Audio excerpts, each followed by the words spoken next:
Hello students, my self doctor Aparna Sharma. Students, आज हम BA part second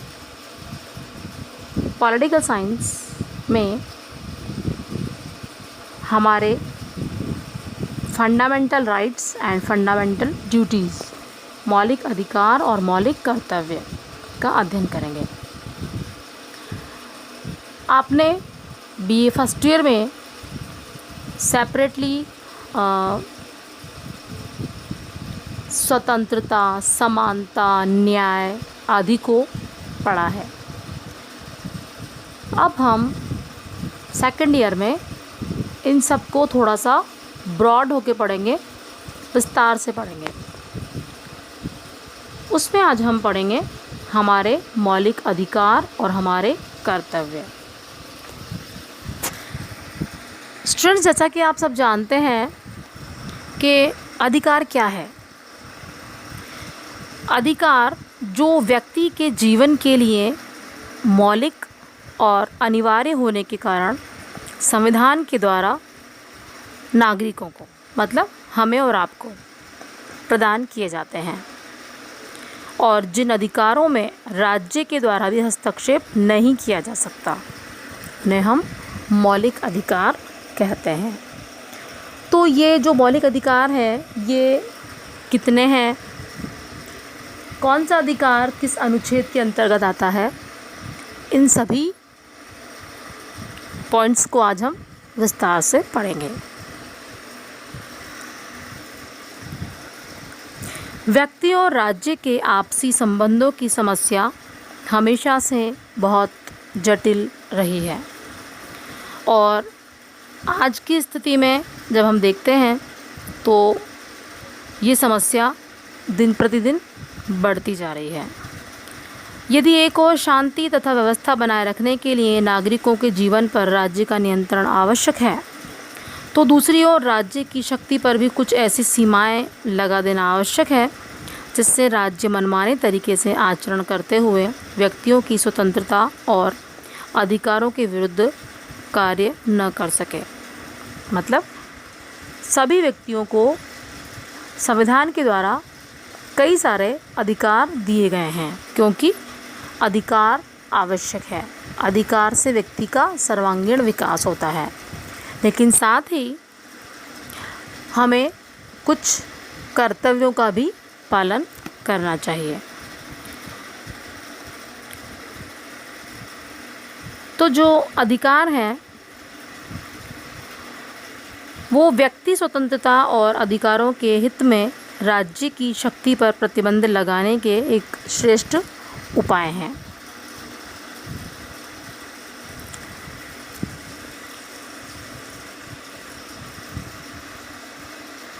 व्यक्ति के इन अधिकारों को हम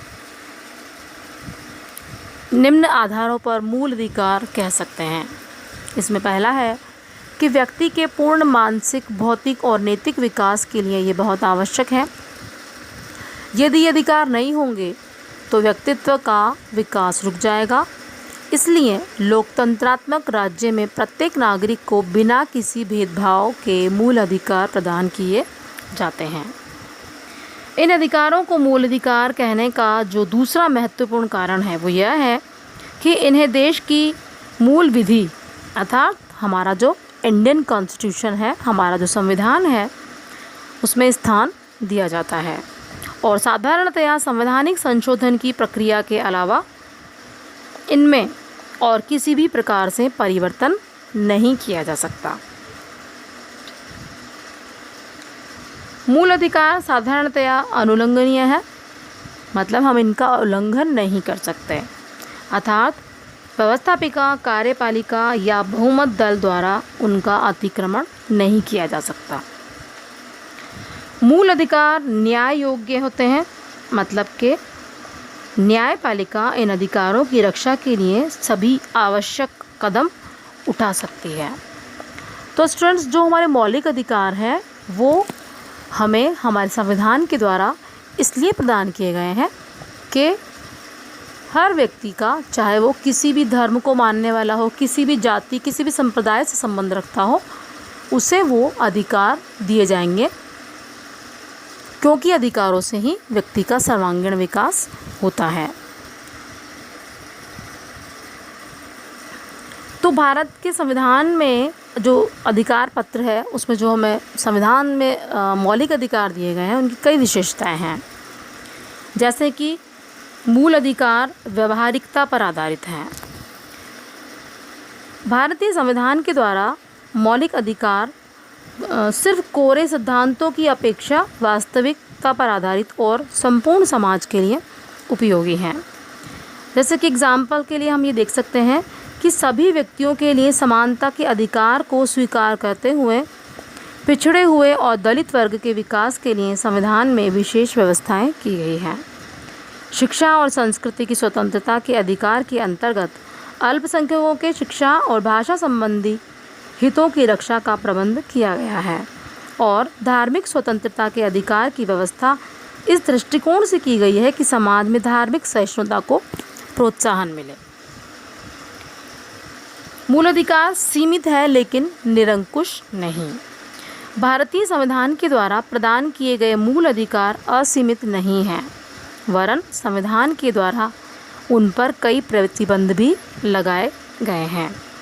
इस संबंध में भारतीय संविधान और अमेरिकी संविधान में एक बहुत बड़ा यही अंतर है कि अमेरिका के संविधान में मूल अधिकारों पर कोई प्रतिबंध नहीं लगाया गया है, लेकिन सर्वोच्च न्यायालय ने पुलिस शक्ति के सिद्धांत के आधार पर राज्य को सामान्य हित में मूल अधिकारों पर आवश्यक और उचित नियंत्रण लगाने की शक्ति दे दी है।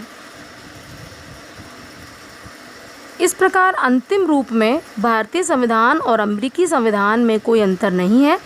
भारतीय संविधान द्वारा जो कार्य प्रत्यक्ष रूप से किया गया है, अमेरिकी संविधान के द्वारा वो कार्य अप्रत्यक्ष रूप से किया गया है।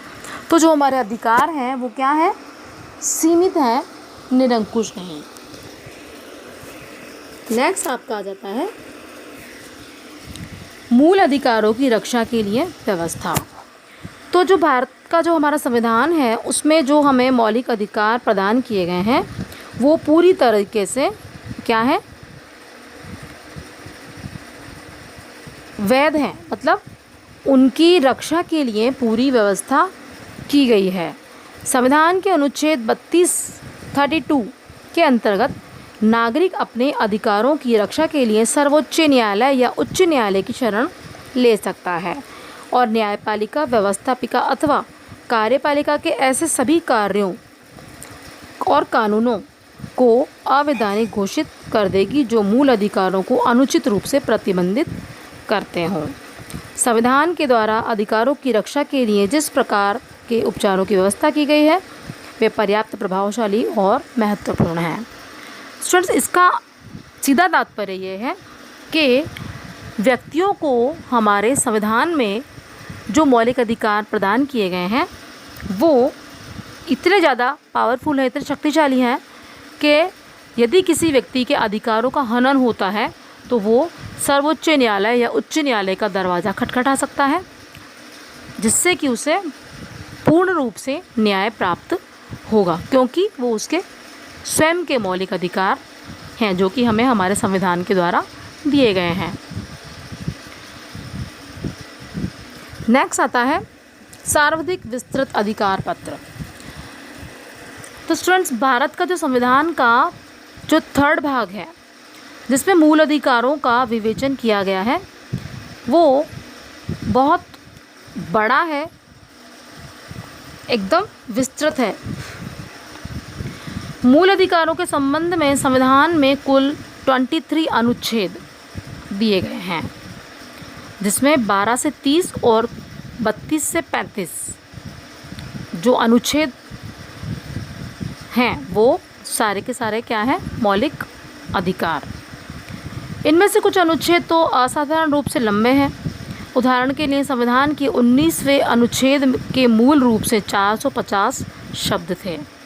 अब तक हुए संशोधनों से इसके आकार में और वृद्धि हो गई है।